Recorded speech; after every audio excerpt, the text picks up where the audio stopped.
দেবরূপায়ণ সাংস্কৃতিক পর্ষদ আয়োজিত স্মরণে মরণে রবীন্দ্রনাথ অনুষ্ঠানে উপস্থিত সবাইকে জানাই শুভ সন্ধ্যা। দেবরূপায়ণ সাংস্কৃতিক পর্ষদ কর্তৃপক্ষকে আমাদের এই স্টেজে সুযোগ করার জন্য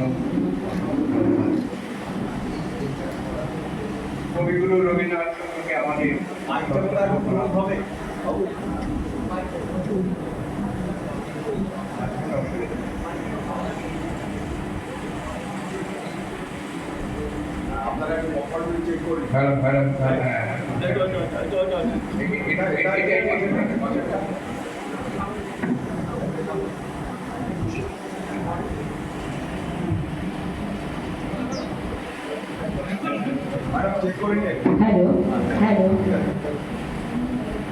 কবিগুরু রবীন্দ্রনাথ ঠাকুরের ছোট গল্প অবলম্বনে আমাদের নিবেদন স্ত্রী পত্র।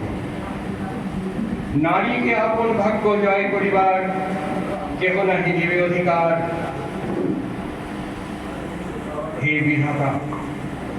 রবীন্দ্রনাথ ঠাকুরের কণ্ঠে প্রশ্ন একেবারে বক্তব্য হয়ে ঝরে পড়েছে কবিগুরু রচিত এই গল্পের নারীবাদী সত্তার এক প্রতিবাদী কবিতায় মৃণাল চরিত্রের মধ্যে দিয়ে।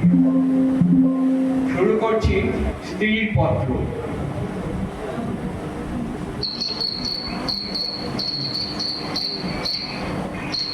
তবে কি যাবেই ঠিক করলে? হ্যাঁ। কবে ফিরবে? জানি না গো। বেশ, পারলে চিঠি লিখো। চেষ্টা করব।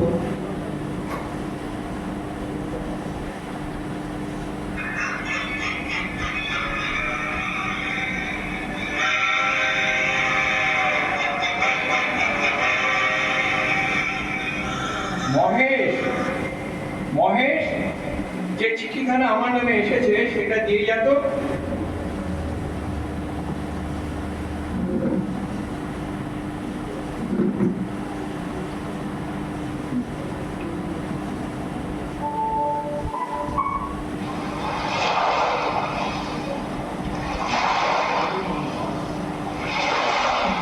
শ্রীচরণ কমলেশ্বর, আজ 15 বছর আমাদের বিবাহ হয়েছে। আজ পর্যন্ত তোমাকে চিঠি লিখিনি। চিরদিন কাছেই পড়ে আসি। মুখের কথা অনেক শুনেছ, আমিও শুনেছি। চিঠি লেখবার মতো ফাঁকটুকু পাওয়া যায়নি। আমি তোমাদের মেজ বউ। আজ 15 বছর পরে এই সমুদ্রের ধারে দাঁড়িয়ে জানতে পেরেছি আমার জগৎ ও জগদীশ্বরের সঙ্গে অন্য সম্বন্ধও আছে। তাই আজ সাহস করে এই চিঠিখানা লিখছি। যেদিন তোমার দুঃসম্পর্কে মামা তোমার বন্ধু নীরদকে নিয়ে পড়ে দেখতে গেলে, তখন আমার বয়স 12। স্টেশন থেকে সাঁকড়ো স্যাঁকড়া গাড়িতে এসে বাকি 3 মাইল কাঁচা রাস্তায় পালকি করে তবে আমাদের গায়ে পৌঁছলে। সেদিন তোমাদের কি হয়রানি! দেখি মামনি, মুখখানা তোলো তো দেখি। বাহ, কি চমৎকার মুখশ্রী। নাম কি তোমার? আগে মৃণাল। এবার বিয়ের দিন পাকা করুন জয় মশাই।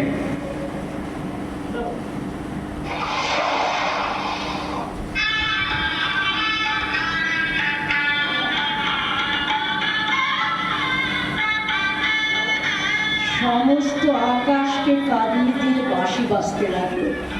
তোমাদের বাড়িতে এসে উঠল। গিন্নির দল সকলে স্বীকার করলেন আমি সুন্দরী বটে, কিন্তু আমার রূপের দরকার কি ছিল তাই ভাবিনি।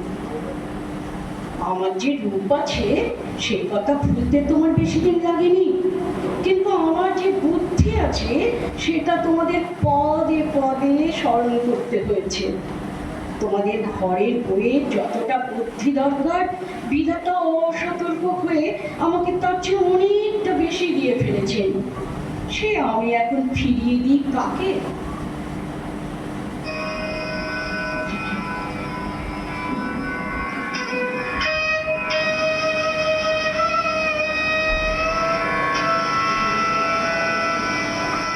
আমার একটা জিনিস তোমাদের ঘরকন্যার বাইরে ছিল, সেটা কেউ তোমরা জানতে পারোনি। আমি লুকিয়ে কবিতা লিখতুম, এই 15 বছরেও সেটা তোমাদের কাছে ধরা পড়েনি। সারাদিন অত টোটো করে ঘুরে বেড়াও কোথায়? ঘুরে বেড়াই না তো, বাড়িতেই তো থাকি। এই এখানে নয় সেখানে, নয় গোয়াল ঘরে গরু বাছুরগুলোর সঙ্গে সময় কাটাই। কখনো বা ছাদে গিয়ে খোলা আকাশের নিচে থাকতে খুব আনন্দ পাই। এবার যদি তোমার মা এসে বলে আমার অমন সুন্দর মেয়েটাকে কে মারছে শ্বশুর বাড়ির লোক, কি তখন আমাদের সম্মানটা থাকবে? দুপুরবেলাটা চিরতর তো পারো। দুপুরবেলা আমি বই পড়ি। কত বই পড়ে কি হবে? হ্যাঁ, তুমি কি আর রায়চাঁদ প্রেমচাঁদ বৃত্তি পাবে? শুধু শুধু সুন্দর শরীরটাকে খাটিয়ে মারা। যেটাকে তুমি সুন্দর শরীর বলছো সেটা তো চিরকাল থাকবে না গো, বরং বই পড়াটা কিছুটা হলেও থাকবে। গোটা একটা জীবন আর কি নিয়ে থাকবো বলো? তা তুমি যা ভালো বলছো করো। আচ্ছা, আমাকে কিছুদিনের জন্য মায়ের কাছে পাঠিয়ে দিলে হতো না? কি বলছো কি? বংশের প্রথম বংশধর আসতে চলেছে, তা এই সময় কিনা অত দূরে অজপাড়া গায়ে আমার পোকা জন্ম নেবে? পোকায় যে হবে তা তুমি ধরে নিয়েছো বুঝি? আমার মেয়েটি জন্ম নিয়ে মারা গেল। মা হওয়ার দুঃখটুকু পেলুম, কিন্তু মা হওয়ার মুক্তিটুকু পেলাম না। বিধবা মায়ের মৃত্যুর পর আমার বড় জায়ের বোন বিন্দু তার ক্ষুদ্রত ভাইয়ের অত্যাচারে আমাদের বাড়িতে তার দিদির কাছে এসে আশ্রয় নিত। তোমরা সেদিন ভাবলে এ আবার কোথাকার আপন। তারপরে দেখলুম বড় জায়ের দশা। তিনি নিতান্ত দায়ে পড়ে বোনটিকে নিজের কাছে এনেছেন। যখন দেখলেন স্বামীর অনিচ্ছা, তখন বড়জা দেখলুম বাড়ির সর্বপ্রকার দাসী ভিত্তিতে তাকে এমনভাবে নিযুক্ত করলেন যে আমার কেবল দুঃখ নয়, লজ্জা বোধ হলো। বিন্দুকে আমি আমার ঘরে টেনে নিলাম। বিন্দু বড় ভয়ে ভয়ে আমার কাছে এলো। এদিকে তোমাদের রাগও যেমন বেড়ে উঠেছে, বিন্দুর বয়স তেমনি বেড়ে চলেছে। অবশেষে বিন্দুকে নিজের শক্তিতে বিদায় করতে না পেরে তোমরা প্রজাপতি দেবতার শরণাপন্ন করে বিন্দুর বর ঠিক হলো। বর কেমন তো জানি, তোমাদের কাছে শুনলুম বর সব বিষয়েই ভালো। বিন্দু বললে, বর যদি ভালো হয় আমার কি আছে যে তাদের পছন্দ হবে? বিন্দুর স্বামী পাগল, ঘৃণায় রাগে আমার সকল শরীর জ্বলতে লাগলো। আমি বললাম, এমন ফাঁকির বিয়ে বিয়েই নয়।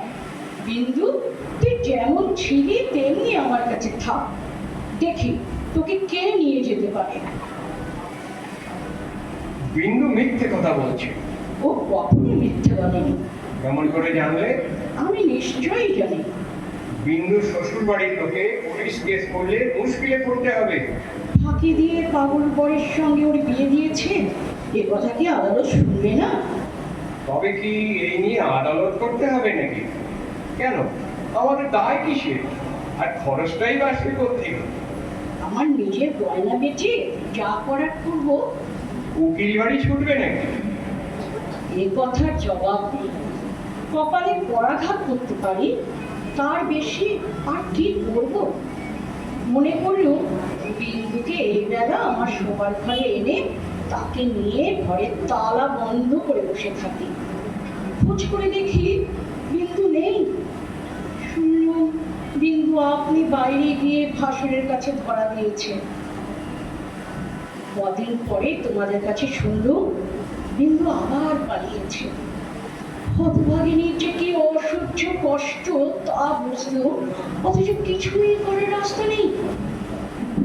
তোমাদের খুড়িমা শ্রীক্ষেত্রে তীর্থ করতে যাবেন বলে তোমাদের বাড়িতে এসে উঠেছেন।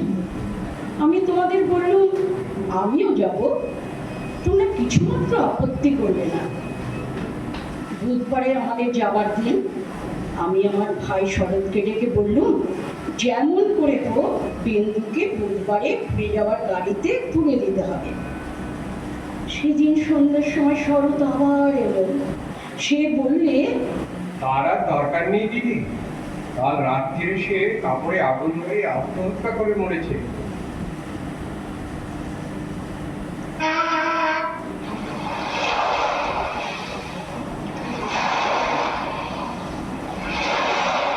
আমি তীর্থে এসেছি, বিন্দুরের আসবার দরকার হলো না, কিন্তু আমার দরকার ছিল।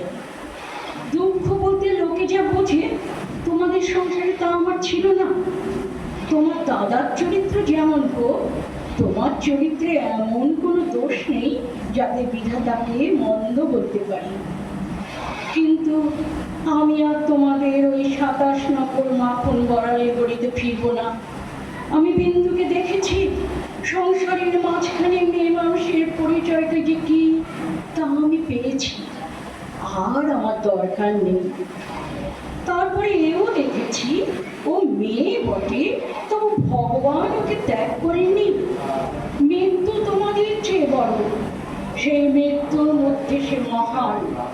সেখানে বিন্দু কেবল বাঙালি মেয়ে নয়, কেবল ক্ষুদ্রত ভাইয়ের বোন নয়, কেবল অপরিচিত পাগল স্বামীর প্রবঞ্চিত স্ত্রী নয়, সেখানে সে অনন্ত।